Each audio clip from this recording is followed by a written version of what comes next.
Labour is in turmoil as Keir Starmer faces a rebellion of up to 80 furious MPs over his cuts to benefits. The benefits bill is set to climb past £100 billion. Furious Brits have been demanding cuts since videos showing claimants' entitlements went viral online. So I'm just on my way to the job centre, right? And I just wanted to say a quick thank you to everyone who pays their taxes, because without you, I wouldn't be where I am today. Like, the fact that I can still go out about my day and still do my things and get paid for not doing absolutely anything because of others who are working and paying their taxes. I don't think I've ever said thank you. So, genuinely speaking, from the bottom of my heart, thank you so much and keep up the good work. Somebody please tell me why I'd ever get a job when this is my weekly universal credits that I get. I mean, why would I get a job? I get your monthly wage in a week. So why would I put myself out and get a job? I mean, I'm living my best life. Hell. Figures show that some people on incapacity benefits can actually earn more than if they were working full-time earning the living wage. More than 9 million people are out of work, and in areas with seemingly low unemployment, a majority of the population can actually be on sickness benefit and be out of work, because drawing the benefit will mean you don't show up on unemployment figures. A group of Labour MPs recognise these issues and have signed an open letter to reform the welfare state. Liz Kendall has promised to get Britain working. We've got, I think, a broken welfare system. It's not working for anyone. It's not working for the people who depend on it, and it's not working for taxpayers. The only way that you get the welfare bill on a more sustainable footing is by getting more people into work. Has your department carried out an impact assessment of how many people will be affected by these cuts? I'm not talking about that because my objective is to... Is that a yes or a no? My objective is to get people into work, into good work. Yet up to 80 MPs could rebel. Keir Starmer appears to have been so spooked the vote on his welfare cuts has been delayed by a week. We know a few things about the country. We know that the national debt's about 100% of GDP. We know that the tax burden's heading for a record high. We know public spending is heading for a record high.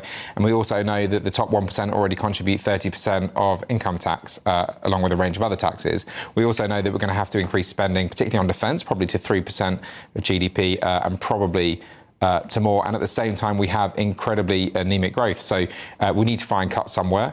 On this point about factor trim, we could argue about the terminology, but the reality is that benefit spending on just people in work has risen from 36 billion before the pandemic to 48 billion now. That's heading to 65 billion by the end of the decade. This is an increase that has not been seen in comparable countries. We are almost unique in the developed world for a massive surge in the number of people of working age who are claiming benefits. Every other country has seen a return to their pre-pandemic status. We haven't. That's clearly a problem. I don't think it's because the British people are uniquely lazy. It's because of the incentive structure that we provide them.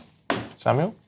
No, I think that we need to, as I said, look at giving the country a pay rise. We need to be investing in our workforce, not cutting away at the edges. And it's interesting as well to see...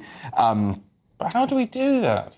How do we do that? By giving the country a pay rise. Where's the money going to come from? I mean, the point is, to get the country to work, we need to grow the economy. Well, if you're going to force employers and others to fork out more money... Well, I mean, yeah, no, sure, we can talk about that. And what we could say in this country is tax avoidance costs this country billions every single year. In fact, it's estimated that about £500 billion of UK wealth is stashed away in tax havens. What we need to be doing is closing those loopholes which make that a possibility. One Labour MP openly criticised the Prime Minister on live TV. Cuts to benefits don't make jobs, they only make more poverty in our society, and that's why I'm very worried about some of the things I'm reading. How many MPs might ever vote against welfare cuts? That's very difficult for me to say. I wouldn't want to predict. Would you? I want to see what the detail is. Well, the detail is cuts. Yeah, and I think we're going to get a statement on Wednesday where we'll have more detail. And I think if we're going to make poor people poorer, then there'll be a number of MPs who won't be able to sign up to that. Does this feel like a Conservative plan pitched by Liz Kendall? It feels like it could be a rerun of austerity, and I'm worried about that. Yet some people fume that MPs themselves are a burden on the state. Liz Kendall, the minister tasked with bringing in these cuts, was criticised for her large expenses bill. Charities have signed an open letter calling on the government to rethink. And one long COVID sufferer told The Guardian he was too poorly to work. I'm coming to the end of the road with work at the moment. Probably in a few weeks I'll lose my job. It's not just about the job, it's what that says about my health. I'm just so poorly that I can't work. But now more than a quarter of income tax is going on sickness benefits. Charlie Mullins says the UK just can't afford it. Well, look, we're running out of money. There's going to be more people on benefits than what are paying into the income tax system. Yes, look, I'm not here to knock the people that genuinely need to be on benefits, that are generally sick, but let's not kid anybody. You know, we've got so many that are just, shall we say, playing the mental wealth card, I think I call it. You know, a lot of people are just taking the country for a ride, and it's just got to a state now that it's got to stop. And the way it's heading, we just haven't got enough money. So it's not a case of being difficult to people. It's now a case of we've got to get our work ethics back and get back in the workplace and start contributing to the country instead of draining it. But, you know, the amount they say it's going to go up another 100 billion by the end of the decade, it's just crazy. You know what I mean? It's whichever way you look at it, we can't afford it. We need to do something about it. And I'm just going to be blunt as I can be with it without being rude. The lazy people that are on it, that shouldn't be on it, need to go to work so that we can give more money to the genuine people. Well, these are extraordinary numbers to look at when we look at them in black and white. We now spend more on disability benefits than we spend on our armed forces. About 20% more goes on disability benefits that is crazy, than goes on our armed forces. Disability benefits have ballooned by 40% between 2013 and 2025 this year. I mean, either we have become incredibly disabled as a country, and many more people have become disabled over the course of the last 12 years, or there are people taking the system for a ride. And I would suggest that just by simple process of which is more likely, that suddenly, you know, millions upon millions more people are disabled than before, or that people have worked out how to cheat a system. I suggest that the latter is more likely. Yeah, and it's also the DWP stretching the definition of what it means to be disabled. So now it's things like ADHD as well, Charlie. Well, that's exactly what's happening. I mean, why should we have more sort of sick culture now and more sort of disabled people now than ever?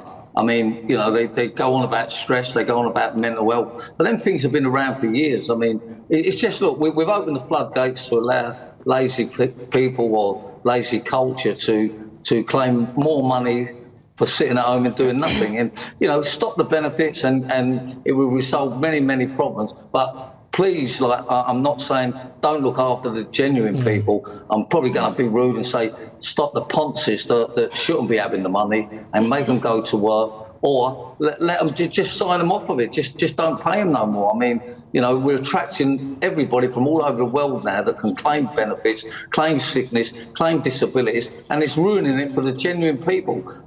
You know, a lot of this is down to laziness.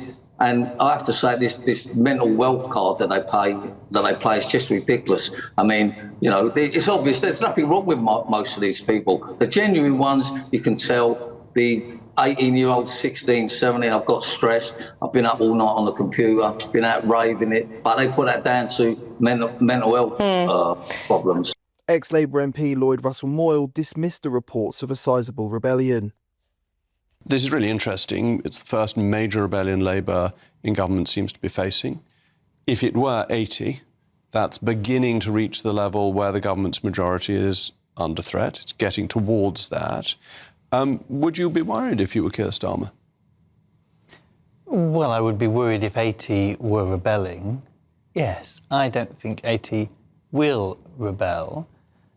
We have got into a difficult situation, and it's partly, I think, because of the Conservative austerity that we faced for the last 14 years, where the normal support structures have been whittled away, and all that is left is these cash payouts, and they are dehumanising, in fact, and they are not good, and they do need to be reformed and stopped. The problem is, whereas before you would say, well, we will support you with intensive training and education back into the employment market, all those adult education courses completely gone. If an adult wants to train to be a bricklayer, it's almost impossible. They have to join a daytime course in most places in this country, and with 18-year-olds. That's not a way to get people back to work. And what we need to do is get people back to work, because that benefits bill under the Conservatives has skyrocketed so much, and people have been basically warehoused, and that's no dignity for anyone. That's not Labour Party knows its history.